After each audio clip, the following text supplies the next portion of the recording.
Okay, so this is just a brief on the newest Capture 120. I was so excited about the newer, lower priced Nikon only version. I straight away went for the trial for the full version just to check it out completely. Not sure why it still says 30 days, but I'm fine with that. So here's the story.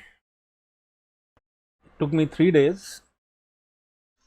Watched a lot of the Capture One videos on their YouTube channel, and at the same time I was trying to import my existing Lightroom catalog or even the folder, my main top level folder, in a variety of ways into Capture One Pro. I do not mind starting afresh in case something actually works out or suits me. So in short, almost like Luminar 4, this is not a Lightroom replacement by any standards.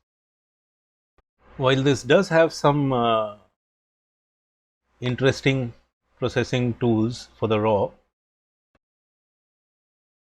it also lacks quite a few that are already there in Lightroom, including geotagging. There is no maps or any such thing here.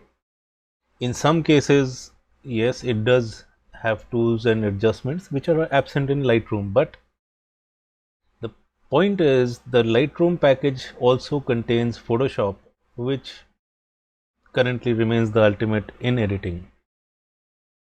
So given the price for this software currently, I would probably go with the Luminar if I wanted an add-on. It's a lot simpler and faster for quite a few effects.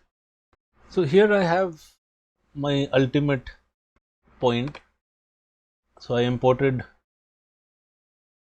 all these yearly catalogs because it was chugging along for 24 plus hours just on the existing Lightroom catalog, where I have about 52,000 files.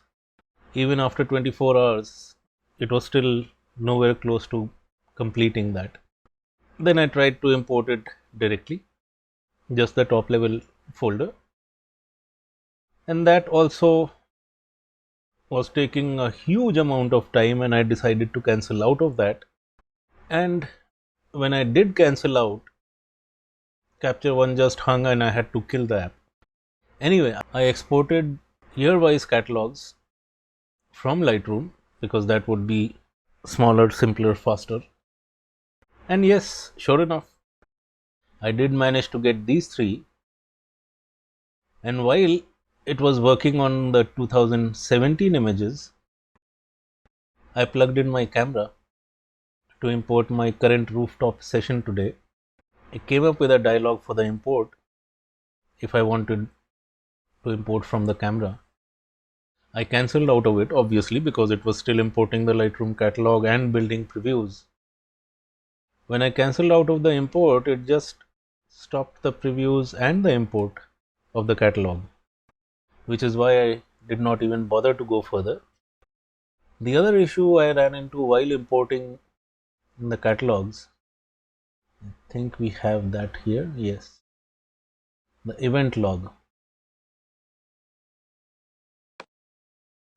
Now as you can see, it had issues importing some Nikon files, some Canon files,